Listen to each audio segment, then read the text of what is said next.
Assalamualaikum warahmatullahi wabarakatuh. Perkenalkan, nama saya Yuni Noviani. Pada kesempatan kali ini, kita akan membahas mengenai kelompok sosial. Kita senang banget buat berkelompok, karena kita tuh makhluk sosial. Sejak kita dilahirkan, pada dasarnya kita sudah terbentuk dengan kelompok sosial, yaitu buat jadi satu dengan manusia lain, kayak seperti dengan ayah, ibu, kakak, dan juga jadi satu dengan lingkungan alam kita semua. Misalnya kita mau makan dan tinggal, pasti akan di lingkungan alam ini kan bareng-bareng.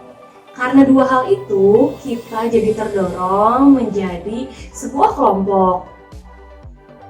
Nah, untuk berkumpul disebut dengan kelompok sosial atau social group.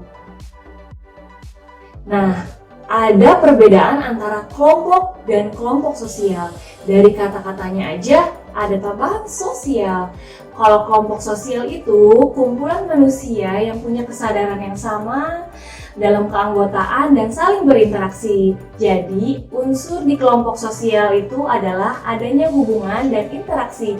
Misalnya, kalau kita ngumpul-ngumpul di suatu tempat gitu ya, kayak sekumpulan orang-orang lagi mengantri bis di halte, itu cuma bisa dibilang sebagai kelompok, bukan kelompok sosial. Kenapa? Karena orang-orang di situ tidak berinteraksi. Mereka hanya sibuk dengan kegiatannya masing-masing. Nah, karena nggak ada hubungan dan interaksi di dalam kelompok itu, jadi kelompok ini nggak bisa disebut dengan kelompok sosial. Syarat dan ciri kelompok sosial yaitu ada beberapa menurut para ahli. Yang pertama, menurut Robert Camerton, ahli sosiologi asal Amerika, ada 3 kriteria kelompok sosial. Yang pertama, mereka mempunyai pola interaksi. Yang kedua, pihak yang berinteraksi mengakui kalau dia itu adalah anggota kelompok. Jadi individu yang ada dalam kelompok itu sadar bahwasannya dia adalah anggota dari kelompok tersebut. Yang terakhir, pihak yang berinteraksi ini diakui sama orang lain sebagai anggota kelompoknya. Jadi si kelompoknya ini mengakui kalau individu itu adalah bagian dari kelompoknya. Dan juga orang lain tahu kalau dia itu adalah bagian dari kelompok tersebut. Nah, kalau menurut Sujono Sukanto, sosiolog asal Indonesia, suatu himpunan manusia bisa dibilang himpunan suatu kelompok kalau ada 5 syarat. Yang pertama, anggota kelompoknya sadar kalau dia itu bagian dari kelompok yang bersangkutan. Jadi dia sadar tuh kalau misalkan dia masuk ke geng sosialita. Gitu. Nah, yang kedua, ada hubungan timbal balik antara anggotanya yang satu dengan anggota yang lain. Jadi antara satu orang yang lain dengan orang yang lain ada interaksi. Misalkan belajar bareng-bareng. Terus ada faktornya pengikat yang dimiliki bersama.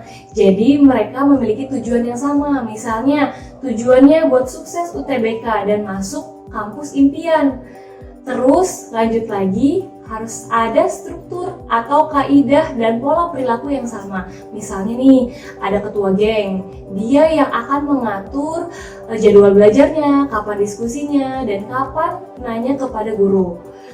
Yang terakhir, ada sistem dan proses. Misalnya, kamu mau gabung nih ke geng sosialita tersebut.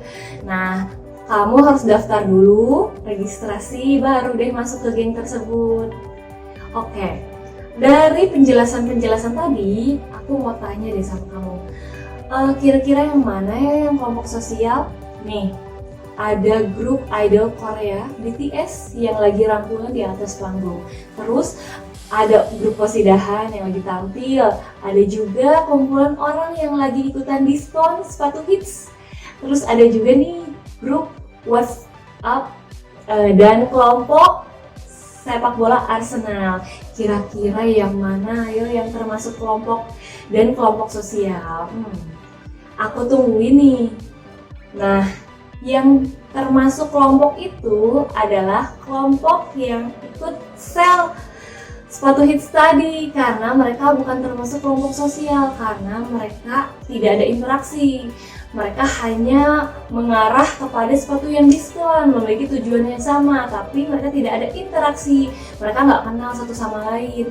Tapi kalau misalnya mereka tidak, misalnya kalau mereka membuat saling ngobrol, terus membuat komunitas sepatu hits atau bikin acara bareng, nah bisa berubah menjadi kelompok sosial.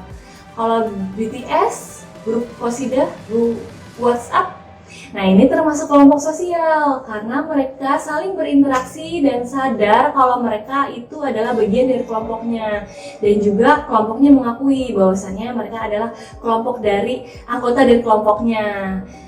Nah, kelompok sosial ini paling sedikit harus punya 2 orang anggota. Ya soalnya kalau sendirian namanya kan jomblo.